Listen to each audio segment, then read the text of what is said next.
Merry Christmas, I'm not late. There's 12 days of Christmas and this is only day 3. This video comes to you in 4 parts. Part 1, North Korea. I know Kim Jong-il died a week and a half ago, but I have to finish my trifecta of bad guys in international politics dying vlogs for 2011. Kim Jong-il's weirdly prominent position in American pop culture and in American comedy kind of freaks me out. I mean, he's in Team America World Police, he's a recurring bit on 30 Rock. In his first full year of control of North Korea in 1995, frogs vanished from his country because they were hunted to extinction by people dying of starvation. This is a man who would have nuclear missiles fired into the ocean every couple of years just because he wanted to prove to the international community that North Korea could if they wanted to. And this is a man who told his people he could control the weather with his moods. Being succeeded, of course, by his son, Kim Jong-un, who, in the words of my friend Amanda, there's just so much face around his face. He is certainly a lot less eccentric and interesting than his father, who was the single largest consumer and client of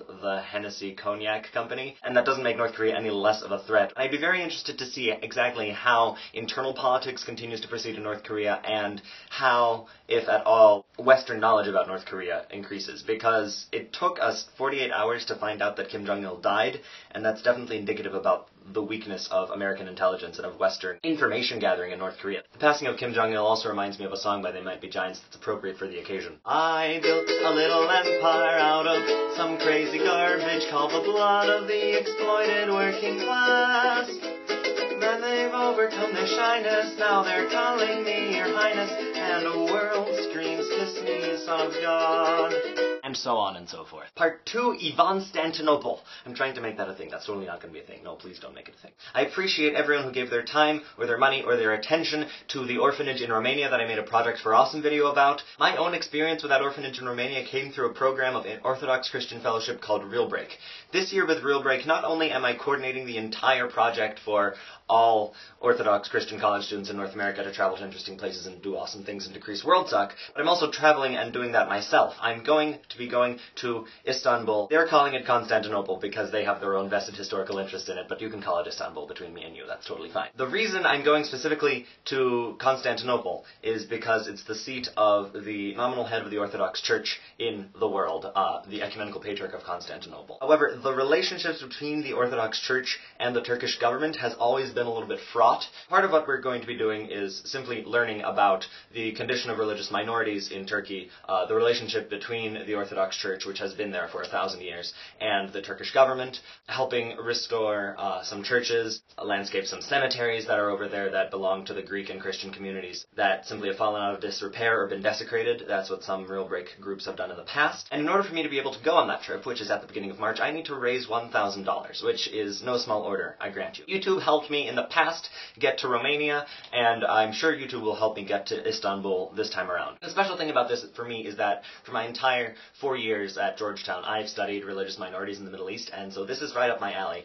It is an invaluable opportunity for me to go see what the affairs are on the ground. I've made a separate video about that for fundraising, which I've put here, and also there's a link in the doobly-doo. So I would appreciate you to watch that video. That'll tell you how you can donate or otherwise lend me your support. Part 3, the future broadly speaking. Future broadly speaking is not something I really want to talk about right now. I am not entirely certain about graduate school and employment, and there's just a lot of angst going on right now. I will get there.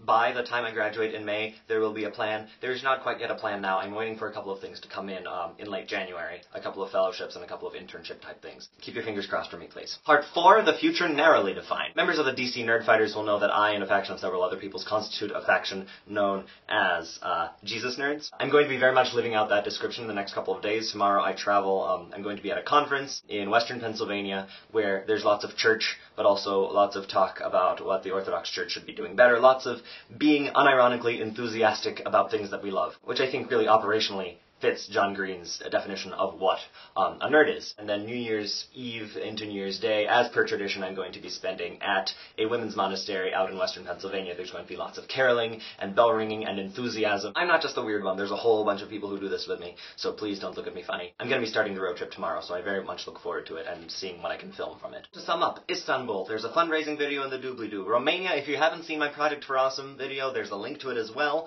You can go to dft.ba/- Real Break Donate and donate to my trip to Constantinople there, and watch the Istanbul video for more details. I love you very much. I hope you have a fabulous remainder of the Christmas season. I'm very insistent about that. If you celebrate Christmas, of course. I hope that everyone who follows the normal Western secular calendar has a very happy new year.